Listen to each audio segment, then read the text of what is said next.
You're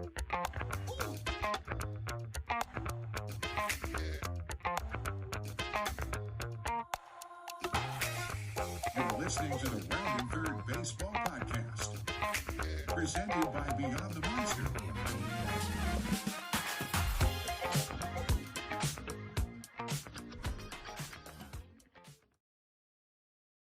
All right, welcome back to another episode of Rounding Third, everybody. We got a special guest here today.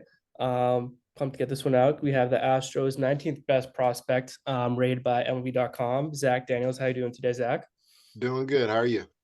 Doing well. Pumped to talk some baseball. Spring training coming up. Yeah. Seeing those mock trades on Twitter gets a little old after a couple weeks. Definitely. So my first one, going back to the draft process, what was that like for you? Going through Tennessee and then just getting picked by the Astros. Yeah, I was picked in the 2020 COVID draft, so it was definitely a little bit different than most drafts. It was a crazy process with the season getting shut down. We only played, I think, like 16, 18 type games, I want to say. So yeah, it was just a crazy process. I was up in Tennessee when I got drafted. Teams were going under slot by a lot, so it was just a lot of like playing it by ear. So there wasn't really any definite on my side. But just blessed to be able to be drafted by the Astros, of course. Yeah. For the Astros, the team that showed the most interest throughout that whole entire process? No, they weren't the team that showed the most interest. Actually, I want to say the Red Sox did actually. But the Astros are the ones that picked me, so I'm grateful for that. Yeah. Watching some of your highlights, I bet with your swing you would have peppered the monster if you gotten that chance. Yeah, that would have been cool. That would have been cool. The short porch out there, but Houston has about the same type of setup over there at left field. So, yeah. Have you been? Did you? I know that you go to probably the stadium after when you get your jersey and all that. How was it seeing Minute Maid in person when you went through that? oh, it was really cool. It was really cool. Definitely different because nobody was there. It was empty. So it just you got to see really how big it was and then how cool it was. When I went down there, I was with Shea Whitcomb, and the roof was open. It was a beautiful day in Houston, so it was very nice. It was very nice. Definitely wish I would have been able to go like during the season, how the other guys usually go, and then stay for the game and stuff like that. But still, it's a surreal experience. Yeah, that's one stadium I've never been to, but it's definitely on the top of my bucket list. Yeah, the juice box is really nice. Yeah. And as you've gone through the minors so far, how have you had to adjust your game at each level? I feel like level by level, you got to get better. Of course, and then the pitching, of course, gets better as you move up. The pitching more so is just more so they're able to locate more pitches more frequently in zone as you move up. So just having more of a plan and approach for that has helped me a lot, definitely so far in my career. Yeah. And how would you say, what are some areas of the Astros have helped you improve on your game? The Astros are big on analytics. Especially when I first got drafted, it definitely helped me a lot. Just being able to put the science behind the baseball swing definitely helped maximize my athleticism towards more of a baseball type swing, if that makes sense. But it just kind of maximize. I feel like it was meant to be kind of with how I was a raw prospect coming in. They're more so analytical and fine tuning those things. So I feel like that allowed me to hit the ground running a little bit. Yeah. I was wondering, who are some of the guys you loved watching when you were growing up? I love watching Andrew Jones from Atlanta, Georgia. So love watching him play. Derek Jeter, of course. My family's from the Northeast. The Yankees were the first baseball game I ever went to, so that was cool. Getting to see the roll call and everything like that. Adam Jones, I loved watching him. Andrew McCutchen as well. A lot of different outfielders that I love watching. Carlos Gonzalez, even though he's a lefty bat, always loved watching him swing as one of the sweetest swings of baseball, especially at that time too. Yeah, I'm a Red Sox fan, but I loved watching McCutchen. Those like 2013, kind of 2015 Pirates teams. He was a fun guy to watch. Oh yeah, definitely. Yeah. Also going back, I saw you play in the Cape Cod League. What was that experience like? And play against some of the best in college baseball.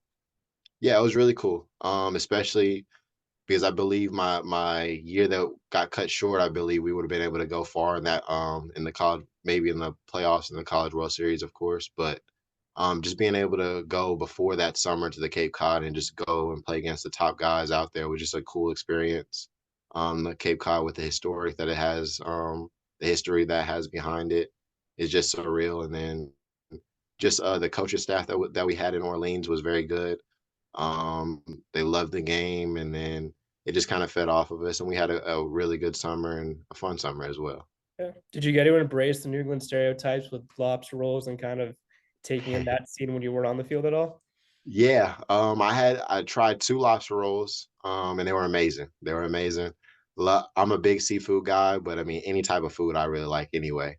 Yeah. But the lobster rolls up there are definitely a little bit different. Yeah. Did it meet expectations? Oh yeah, different in a good way, definitely.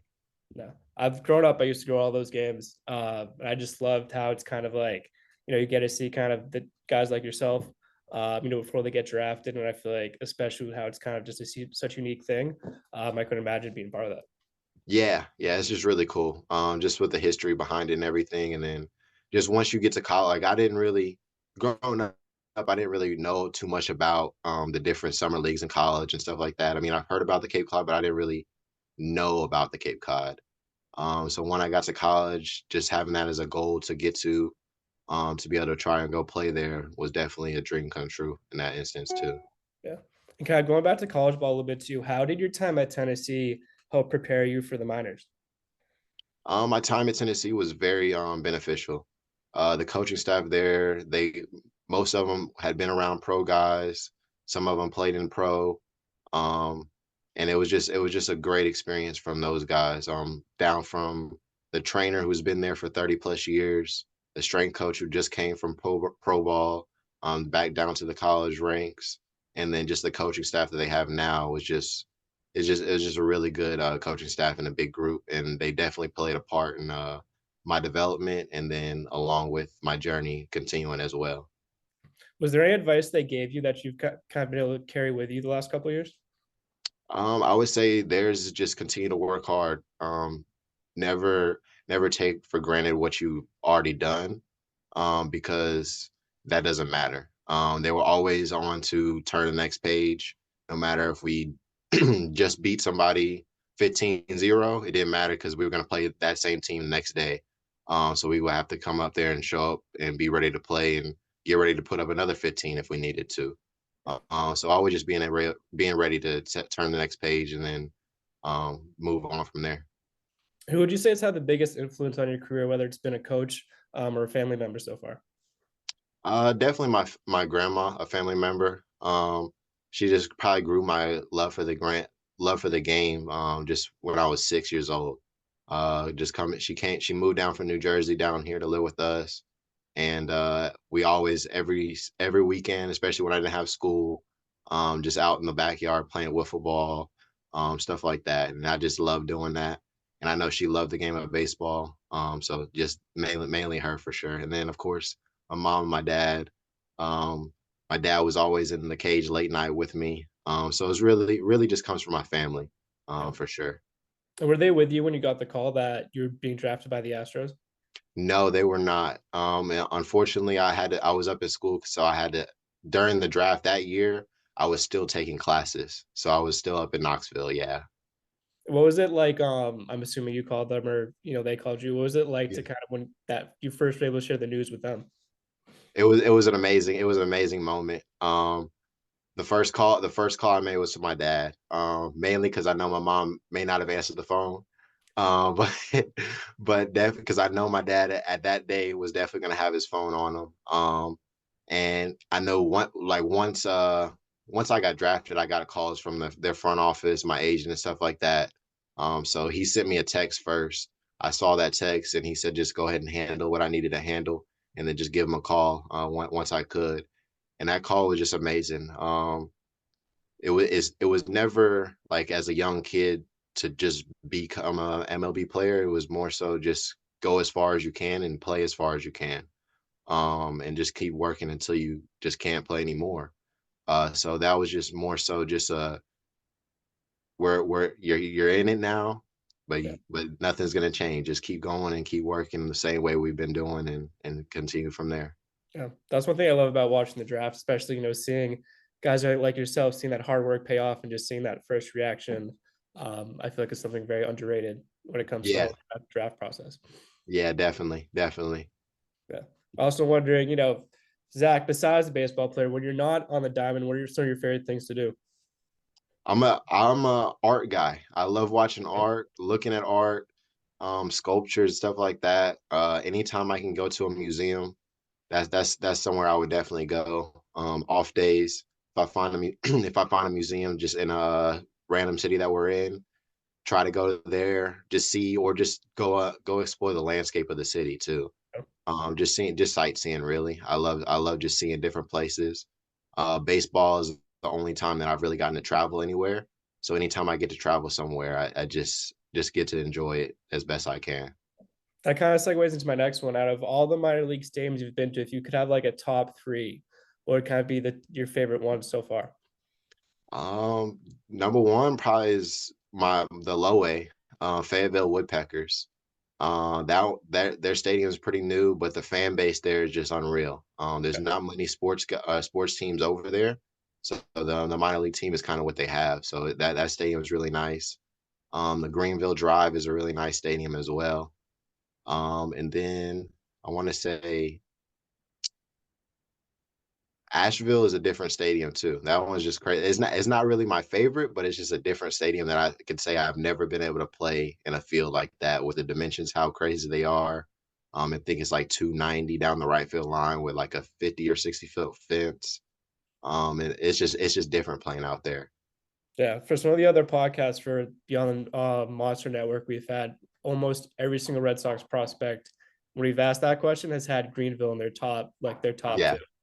The field is pristine condition always. The fan base is always very good, and it's just a great setting for the field too. I mean, the little green monster they got out there, the bar they have on top, it just has a good vibe and everything. Just it's just a nice vibe out there in Greenville. Yeah. If you could pick one baseball memory, whether it's from the minors or for college, what would be one that really stands out to you? I would say probably from college. My first college hit was a grand slam. It's a pretty good way to start out. Yeah, yeah. That's good stuff. I guess my last one would be just for, as an Astros fan that came up to you, didn't know a lot about, the minor league system per se. How would you describe your game to a fan? A mixture of power and speed. The consistency is the main thing that people kind of worry about. What I would like to say to a common fan is that I've had a couple injuries here and there. My first year I played with a cracked rib. Second year I had sprained thumb, and my third year I had hamate surgery in the middle of the year. So definitely I strive to be consistent and more consistent, and I believe I'm trending in that direction. So I'm gonna continue to work that way. But I've also had a couple bumps in the road, of course. So nobody's perfect, but I definitely want to continue to maximize my consistency as best I can and continue to work hard as I can as well. Yeah. Well, I know from watching some of your highlights, Astros fans who watch that, they're gonna be very excited because from what I've seen, whenever you connect with a baseball, it travels like 500 yards. So I think Astros fans will be very pleased. Those are all the questions I had. So Astros Okay. fans that listen to this, definitely check it out. Check out your future outfielder and Zach. For other listeners, as we can land the plan here, check out the other podcasts on Beyond the Monster. Andrew Ned talked to Red Sox reliever Zach Kelly. So if you want more baseball after listening to this, but Zach, thank you again for taking the time out of your day today. Oh, no problem. Thanks for having me.